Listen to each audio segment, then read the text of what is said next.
มาในทองเหลืองน้ำไฟ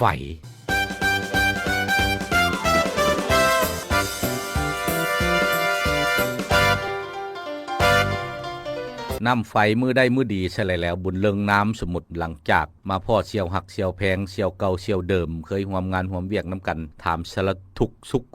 สารทุกสุกนายฮันบุญเลิงว่าคุณนะโอ้ไปจังเลยมาจังเลยนะเชียวนะโอ้หน้าตาดีเนาะเดี๋ยวนี้มีราศีขึ้นนะตัวเนาะโอ้ปั่นเท่าแก่ว่าฉันจะจวดเชียวเพิ่นทางไอเชียวนี่ก็ว้าวขึ้นนะอ้ายกันเรื่อยๆฮะเลยเฮ้ยเชียวเอ้ยแนวคนมีเงิน